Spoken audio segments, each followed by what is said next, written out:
atacan görmərəm.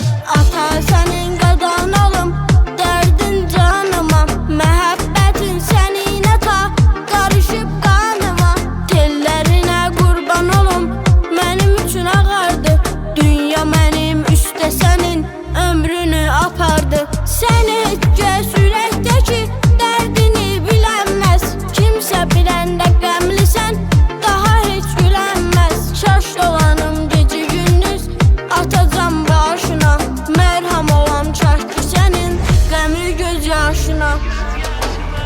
Ata səni tət başıma eylərəm, sən olmasan dünyanı neynərəm. Canım atam, gözümün nursan, heç kəsi mən sən qədər sevmərəm.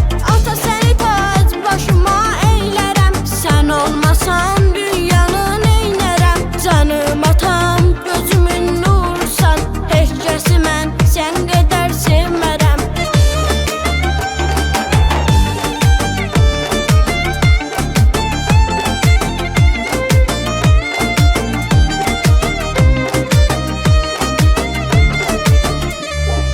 Adın əzbər sənin ata, hər zaman dilimdə, ömür sənə pay edərdim, olsaydı əlimdə.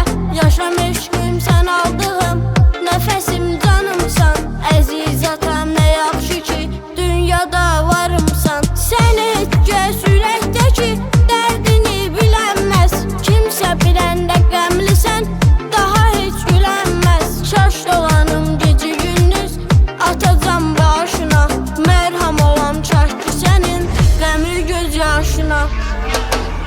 Ata səni tət başıma eylərəm, sən olmasan dünyanı neynərəm. Canım atam, gözümün nursan, heç kəsi mən sən qədər sevmərəm. Ata səni tət başıma eylərəm, sən olmasan dünyanı neynərəm. Canım atam, gözümün nursan, heç kəsi mən sən qədər sevmərəm. Ata səni tət başıma eylərəm, sən olmasan dünyanı neynərəm. Canım atam, gözümün nursan, heç kəsi mən sən qədər sevmərəm. Ata səni tət başıma eylərəm, sən olmasan dünyanı